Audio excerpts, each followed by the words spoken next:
తెలుగులో కొన్ని సామెతలుంటాయి. కుక్క తోక వంకరం, మనిషికో మాట, గొడ్డుకో దెబ్బ.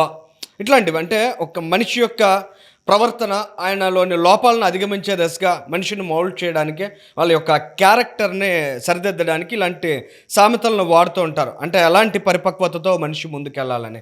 ఖచ్చితంగా జగన్‌మోహన్ రెడ్డి గారు మాత్రం ఇలాంటి వాటిని ఏ ఒక్క రోజు కూడా వంట పట్టించుకోలేదేమో అనిపిస్తోంది. సో, ఆయన క్యారెక్టర్, ఆయన బేసిక్ నైజం ఏదైతే ఉంటుందో దాన్ని ఎప్పటికీ కూడా అదే విధంగా కొనసాగించాలనుకుంటున్నారు. ఆయనకి ఎప్పటికీ మామూలే. ఈ మనీ లాండరింగ్ వ్యవహారాలు కావచ్చు, ఈడీ కేసులు కావచ్చు, సిబిఐ విచారణలు కావచ్చు, ఇక రాష్ట్ర స్థాయిలో సిఐడి ఇన్వెస్టిగేషన్లు ఇట్లాంటివి ఎదుర్కోవడం, అధికారులని బ్యూరోక్రసీని పూర్తి స్థాయిలో భ్రష్టు పట్టించడం, ఆయన చుట్టూ ఉన్నటువంటి కోటరీకి ప్రజల సొమ్మును కట్టబెట్టడం, తద్వారా ఆయన కూడా లబ్ధి పొందడం. ఇలాంటివన్నీ కూడా జగన్మోహన్ రెడ్డి గారికి చాలా యూజువల్ థింగ్స్‌గా మారినటువంటి సిట్యుయేషన్. ఇవాళ జగన్ రెడ్డి గారి తాడేపల్లి ప్యాలెస్ నుంచి 494 కోట్ల రూపాయలు విజయసాయి రెడ్డి గారికి సంబంధించి, అంటే ఆయన అల్లుడి గారి సోదరుడికి చెందినటువంటి అరబిందో సంస్థకి వెళ్ళాయా అనే సందేహాలు కూడా కలుగుతున్నాయి. అసలు అరబిందోకి, తాడేపల్లి ప్యాలెస్కి ఇవాళ రేజ్ అయిన కాకినాడ సీపోర్ట్స్ ప్రైవేట్ లిమిటెడ్ ఇష్యూకి ఉన్నటువంటి లింక్ను ఒకసారి అబ్జర్వ్ చేస్తే జగన్మోహన్ రెడ్డి గారు అధికారాన్ని ఏ స్థాయిలో దుర్వినియోగం చేశారనే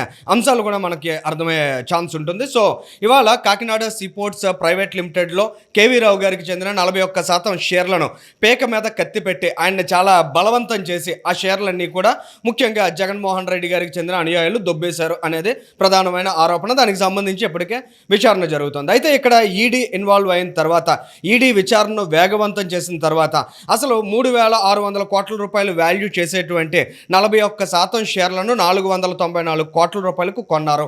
సరే, ఆ కొన్నటువంటి షేర్లన్నా నిజంగా వీళ్ళ కష్టార్జితమా లేదంటే ప్రజల నుంచి దొబ్బేసిన సొమ్మా అనేది ఇప్పుడు రేజ్ అయినటువంటి క్వశ్చన్. ఎందుకంటే దానికి సంబంధించిన మూలాలను అబ్జర్వ్ చేస్తే ముఖ్యంగా అరబిందోకి సంబంధించి 2020 జూలైలో ఫస్ట్ ట్రాన్సాక్షన్, అంటే ఈ 41% షేర్లు 494 క్రోర్స్కి కొనడానికి ఫస్ట్ ట్రాన్సాక్షన్ అనేది జరిగింది. 100 కోట్ల రూపాయల చెల్లింపు అనేది చేశారు. ఇమీడియట్గా ఆ నెక్స్ట్ ఇయర్ అంటే 2021 ఫిబ్రవరిలో మరొక 394 క్రోర్స్ని వాళ్ళు చెల్లించారు. అయితే ఈ చెల్లింపులు జరగడానికి ముందు అరబిందో ట్రాన్సాక్షన్స్ను అబ్జర్వ్ చేసిన తర్వాత ఈ 494 క్రోర్స్ ఎక్కడి నుంచి వచ్చాయి అనే క్వశ్చన్ కూడా అరైజ్ అయింది. ఎందుకంటే ఆ రోజుల్లో ముఖ్యంగా 2020 జూలై అంటే అంతా కోవిడ్ అనేటువంటి ఒక సంక్షోభంలో ఉన్నాం. జగన్మోహన్ రెడ్డి గారు తాడేపల్లి ప్యాలెస్ నుంచి ఎట్టి పరిస్థితుల్లో బయటకు రాకుండా ఆయన ప్రొటెక్ట్ చేసుకుంటున్నారు, చక్కగా పబ్జీ గేమ్ ఆడుకుంటున్నారని మనం అందరం కూడా భ్రమించినటువంటి సిచ్యువేషన్. కానీ జగన్ రెడ్డి గారు చాలా చక్కగా చక్కబెట్టుకున్నారు. ఆయన చేయాల్సినటువంటి అవినీతి, అధికారాన్ని అడ్డుపెట్టుకుని ఏ విధంగా ఈ రాష్ట్ర సంపదను కొల్లగొట్టాలనేటువంటి వ్యూహాలను చాలా పకడ్బందీగా అమలు చేశారు. అందులో భాగంగానే కేఎస్పీఎల్కి చెందినటువంటి 41% షేర్స్ని చాలా చాకచక్యంగా దొబ్బేయగలిగారు. ఇవాళ ఈడీ ఇన్వాల్వ్ అయిన తర్వాత, ఈడీ విచారణ వేగవంతమైన తర్వాత విజయసాయి రెడ్డితో పాటు ఆయన అల్లుడి సోదరుడు అయినటువంటి శరత్ చంద్రారెడ్డి వీళ్ళందరికీ నోటీసెస్ సర్వ్ చేశారు. వీళ్ళందరినీ విచారణకు హాజరు కమ్మని చెప్పారు. వివిధ కారణాలతో వాళ్ళు విచారణకైతే హాజరు కాలేదు. తిరిగి మళ్ళీ నోటీసెస్ని సర్వ్ చేశారు. మరి విజయసాయి రెడ్డి, శరత్ చంద్రారెడ్డి వీళ్ళందరూ విచారణకి హాజరవుతారా? ఈ 494 కోట్లు జగన్మోహన్ రెడ్డి గారు ఎన్ని దఫాలుగా వీరికి చెల్లించారు?